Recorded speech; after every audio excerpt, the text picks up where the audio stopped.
Today on Cruiseman's Garage, we're installing this Show Chrome Accessories isolation fuse block onto a 2018 Honda Goldwing.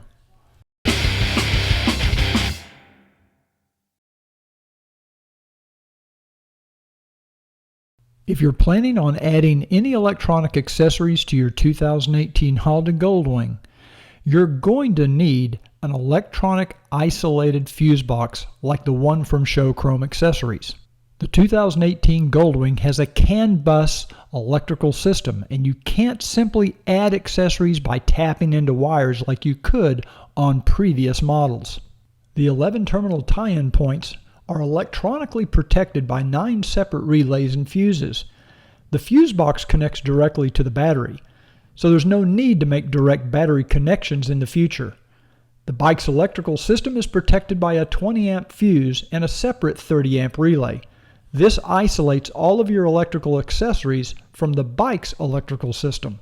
The 3 keyed power connections and 2 always-on power connections are protected by 5 and 10 amp fuses. There are separate terminals for left and right turn signals, 2 running light terminals, and 2 brake light terminal blocks, all protected by relays for complete isolation. Open the left and right saddlebag door, then lower the passenger footrests. Remove the side covers by pulling out from the center as shown here. Now, locate the heated seat connector in front of the right saddlebag. There's a tab at the top of the top half of the connector that you can press to release this connector. Here's the tab shown here. The seat is held in place with 2 6mm Allen bolts located toward the front of the seat. Using a 6mm Allen socket or an Allen wrench, remove the bolt and the washer and set these aside. Lift up firmly on the very front corners of the seat to release the nylon pins from the grommets. Hold one hand under the front of the seat and with your other hand pull forward, and then you can lift the seat out, making sure the electrical connector is free. The fuse block can be located underneath the Goldwing seat as shown here. Remove both positive and negative battery terminals. Locate the red and green wires coming from the right side of the fuse block and route those wires down to the battery area underneath the frame. You can cut off any excess wire. You only need enough to reach the positive and negative terminals on the battery. We need to install the terminal connectors included in the kit to the red and green wires. Using a wire stripper, strip off enough of the end of the wire to fit into the terminal connection and twist the wire. Now, slip the terminal connector into the wire, and I'm using some heat shrink tubing just as a precaution, and then crimp the terminal connector to the wire. Pull on it just to make sure you have a good connection. Okay, these are the 4 wires coming out of the control box here, and I'm going to route these underneath this connector here. I want everything to go underneath everything as much as possible. I want them tucked up out of the way. So I'm going to go ahead and fish these under here like that right there. I'll use my wire ties here in a little bit, and then they go underneath this round frame cross member. The reason I want them around underneath this is because I don't want the seat to crimp these when we put the seat back on. The 4 wires coming from the left side of the fuse block will connect to the left and right saddlebag connectors shown here.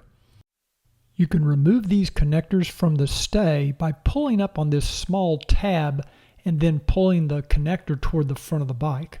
Then press the tab on top to disconnect the 2 halves of the connector.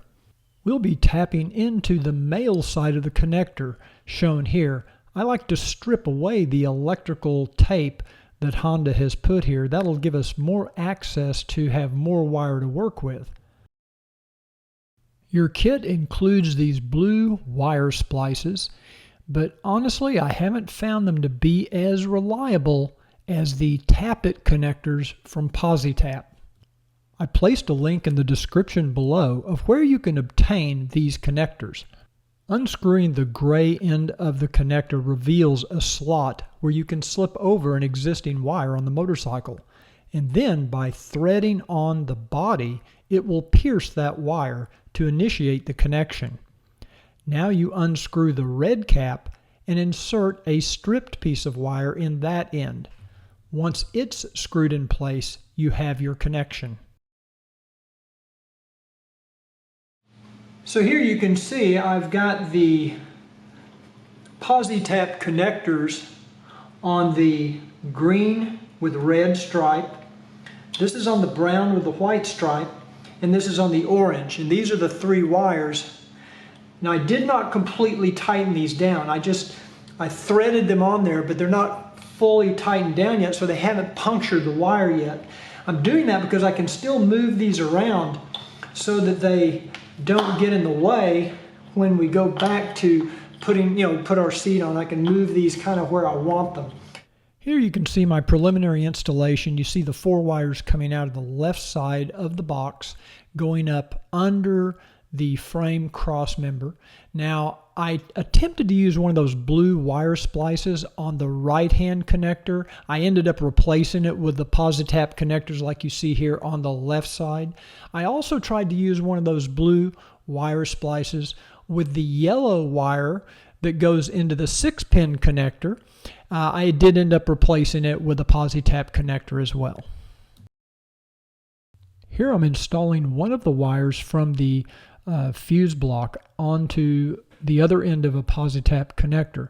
Now you want to refer to the instructions you receive from Showchrome Accessories as to which color wires go to the appropriate wire on the motorcycle harness.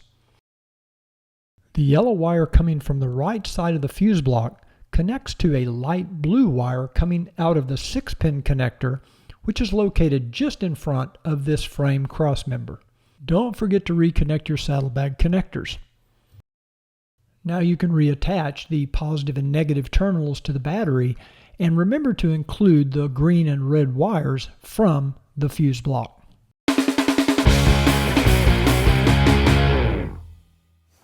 Whenever I'm making electrical connections on my Goldwing, I like to use a little bit of this dielectric grease. It's a silicone grease, and what it does is it keeps moisture away from your connections, and it also prevents corrosion from arcing.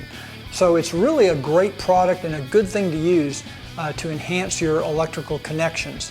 Since this is a silicone grease, it can also be used on rubber parts like those grommets where body parts snap together. Kind of makes it easier to fit back together and come apart. It will not damage the rubber or swell the rubber parts like some other lubricants can. So make sure you pick up some of this dielectric grease. I'll put the link down in the description of where you can get it. Also, if you like this bonus tip and this video, please take a second to subscribe down below. Click that little bell icon if you want YouTube to notify you of our new videos.